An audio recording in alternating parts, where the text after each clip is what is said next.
mga higala ni ata importante kaayo karon nga nag-research din sikat o ilado kaayo nga scholar sa panahon sa mga Moro raids nga naapil ang Cebu, si James Warren. If you recall, ang atong usa ka episode bahin sa mga pantayan sa hari, mga watchtowers, iya atong libro ang atong i-present, The Sulu Zone. So Dr. Warren, you're here because you're doing something, no? You're doing research. Yes, there's a link between the work that I'm currently doing and the work on the Sulu Zone, that work began over 45 years ago and was linked to my Peace Corps experience on the north coast of Borneo, living with Tamil-speaking people. It was that experience that led me to want to learn more about the world that they were a part of. The link between the work I'm doing currently in the archive and my earlier work has to do with the work I'm doing now is about the environment. It involves typhoons, and like the Muslim raiders, the typhoons came every year. Yeah. So when I was doing the work on the Muslim raiders years ago, I realized that there were certain times of the year when the raiders weren't there, it was because of the typhoons. But the people on the coast were beginning to catch their breath, then the typhoons came and impacted and affected them. After the typhoons passed, the raiders arrived again, yeah. Now, from the historical standpoint, the kind of source I'm always looking for is what I call a through source. It's a source that repeats across time, so you can create patterns, both long-term and short-term. This is a series called Calamidades Publicas, and it includes documents relating to earthquakes, volcanic eruptions, typhoons. Unfortunately for the Philippines, as you know, like Indonesia, is located on the Ring of Fire. The Ring of Fire, yeah. So the earthquakes, volcanic eruptions, and in the case of the Philippines, while Indonesia sits what in Malay they call di bawah angin, below the tanah di bawah angin, the land below the wind, below the equator. So they're not affected by typhoons in the same way as the Philippines is.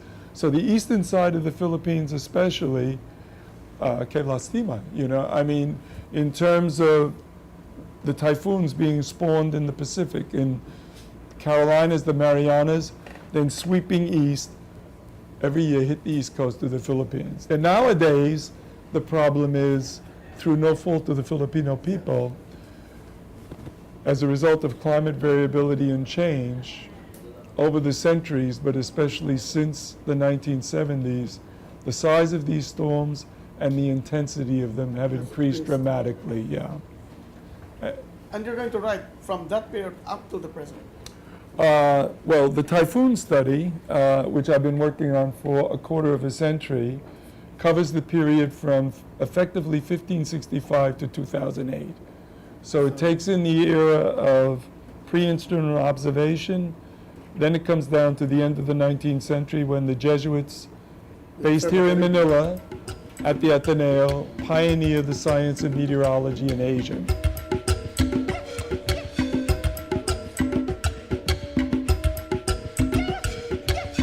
Higala ni ata karon gihapon sa research room sa National Archives. Ug kauban nato si Joshua Ida, usa ka doctoral student nga naka-base sa UP Diliman, but from the University of Wisconsin-Madison. No? Under ni siya sa usa sa mga sikat pud kaayo nga mga scholar sa Philippine historiography and history, si Dr. Alba Coy. So Joshua, what are you doing here? What materials are you working on? I'm actually looking at the Mindanao and Sulu collection, so I guess you could say I'm following in the footsteps of Dr. Warren. My research is not about typhoons, but so you agreed to come here together, or it just, no, it just happened that it's happenstance that we're here at the same time, though we've met before. What are you trying to work on? I'm doing a study of Mindanao and Sulu, actually, mainly under American colonial rule in the last 2 decades of Spanish rule. So I'm kind of trying to find background information about the encounters between Spanish colonial rulers and Moros in Mindanao. I'm trying to see how the Spanish tried to intensify their rule in the last 2 decades of the 19th century, to try to understand the continuities and discontinuities between. But you found material, I found there's and there's a lot here. just a huge amount of materials here. It's actually very almost frightening sometimes, because you have to kind of sift through it and try to figure You out what's can read useful. the manuscript? I can read manuscripts. I have some background reading Spanish, so it's a That's good. slow process, but It's not a problem. it's not a problem. How long have you been here, coming every day? I've been in the Philippines since the end of August, but I've been also doing work elsewhere in Manila and in Mindanao. How long are you going to be here in the National Archives? I'll be in the National Archives for on and off for 2 months. So now so through the you think, how many Facebook, pages have you sifted through? how many pages already? It's probably thousands of pages. Thousands already. And it'll probably You go well photocopied- into the tens of thousands. I photocopied a photocopied few, and also I use digital photography And too. you're funded by Fulbright. Funded by Fulbright, which is an exchange program Great to be between. funded. I'm very fortunate. I'm a very lucky, Yes, lucky person. You are one of the So- lucky few. How many of you are here working in the National Archives? Fulbright scholars.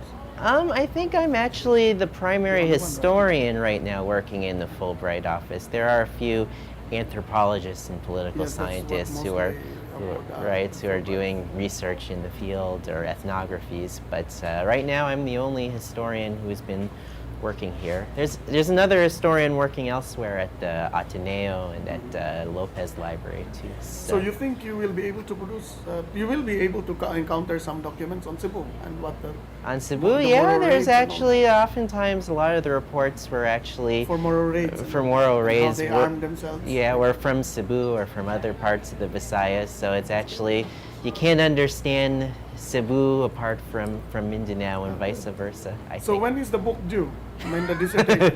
Dissertation, if all goes well, maybe 2 more years. 2 more And then you years. publish. Then I'll publish With a few Ateneo years. probably, or UP Press. Ateneo, I would be very honored to publish with Ateneo Press. So. Og dinhi mga higala, natapos na usab ang atong laing episode sa pasundayag nga Kabilin. Hinaot unta aduna kitay nakatunan niining atong hamupong programa. Sa sunod na po natong panagkita, kini ang inyong host si Jojo Bersales. Ipadayon ang pagtipig sa atong Kabilin.